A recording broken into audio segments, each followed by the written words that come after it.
I once was a cop. Yeah, I was the best on the force. Until one night in the summer, a crack dealer with a shotgun ended all that. You know, blood, it's followed me through all of my worlds. On my 219th permutation, the Huragan sand traders cornered me coming out of hyperspace. 342 parsecs from where I was 3 seconds before. When the Grievian parasite sand hit my heart, my brain released itself from the pain, and I became an aphid on the bottom of a dog shane leaf in Georgia. And I remember there's this one really mean ant.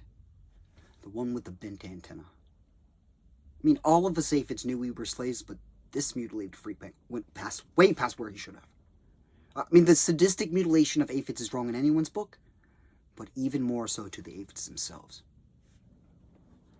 That's okay, though, because when Bent Antenna closed his mandibles around my neck, I became a grain of sand in the center of a Tootsie Pop.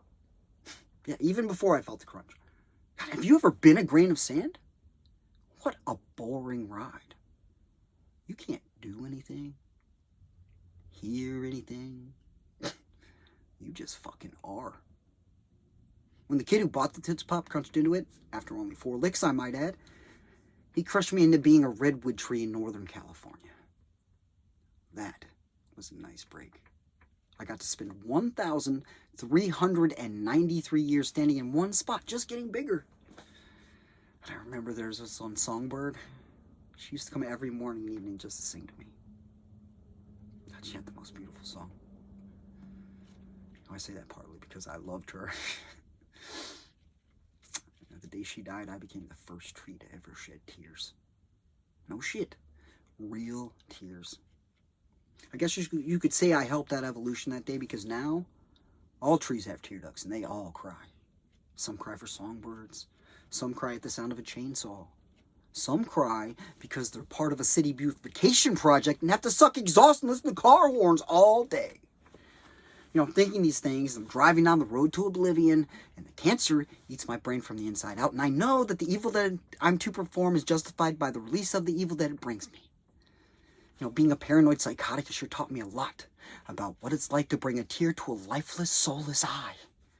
You know, I guess it's good, but it still feels bad. Feeling bad is a way of life that becomes addictive after a while. I mean, really, what the fuck is wrong with loving pain? Yo, who the fuck are these shiny, happy people? Why am I supposed to be impressed by them? Go be shiny and happy somewhere else while I grind my boot heel into a mountain flower. That's what I learned from being a cosmic drifter. The flower doesn't mean anything. The boot heel, the blade, the bile, the venom, the blood sacrifice, the death, the defecation, rape, disease, fear, evil. These things are always, and they will be anew. When the sun rises in the morning, it rises blood red, and it spends its day dying as it kills. Black always dies as it kills. It feeds on decay, so its very sustenance destroys it as it exists.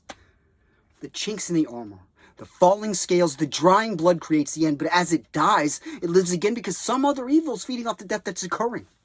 It's an endless circle. It's not good and bad. It's not yin and yang. It's just consistent evil in greater or lesser degrees. You deal with black, whatever your black may be, and you have dealt with it all. And nothing can ever touch you when you're desperately dying of something else. And nobody cares if they have a cold when they hear the explosion of a 12 gauge in their ear. Hey, did I ever tell you I was once a cop? Yo, I was the best on the force.